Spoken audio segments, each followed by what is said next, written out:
Hello everyone. Today's Gospel reading from Matthew chapter 22, verses 1 to 14, presents us with the parable of the wedding feast, a rich and challenging teaching from Jesus about the kingdom of heaven. In this parable, a king prepares a magnificent wedding feast for his son, sending out invitation to many. However, those initially invited make excuses and even mistreat the king's servants. In response, the king sends his servants to the streets, inviting everyone they find, both good and bad, to fill the wedding hall. This parable speaks to us about God's boundless generosity and his universal invitation to salvation. The king represents God, and the wedding feast symbolizes the kingdom of heaven, the eternal banquet of communion with him. God extends his invitation to all, desiring that everyone partake in his divine life and joy.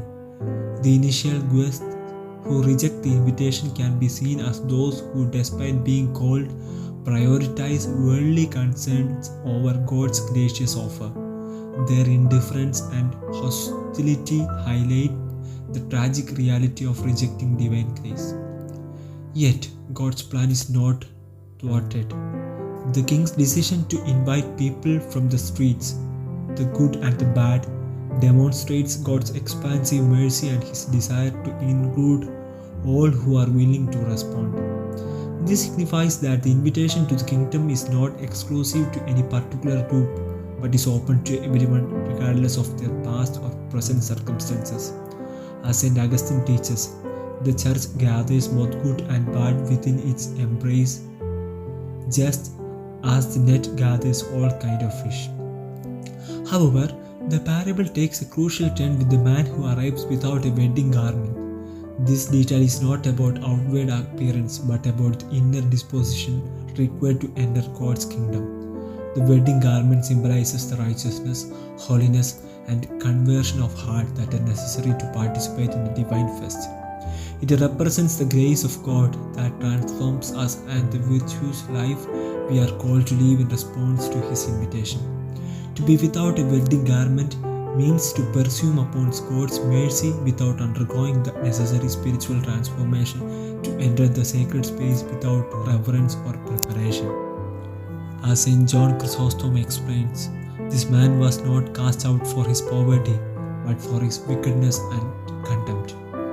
The king's judgment on this man: bind him hand and foot and cast him into the darkness outside. In that place there will be weeping and gnashing of teeth, is a solemn warning. It reminds us that while God's invitation is universal, our acceptance must be sincere and accompanied by a genuine commitment to live according to His will. The parable concludes with a profound statement: many are invited, but few are chosen. This does not imply a limited election on God's part, but rather highlights the reality that while God calls everyone, not everyone responds with necessary faith and transformation of life. The chosen are those who not only accept the invitation, but also prepare themselves worthily to enter the kingdom. Let us reflect our own response to God's invitation.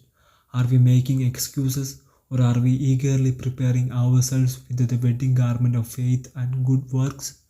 May this parable inspire us to embrace God's call with humility, gratitude, and a sincere desire to live a life worthy of His boundless love.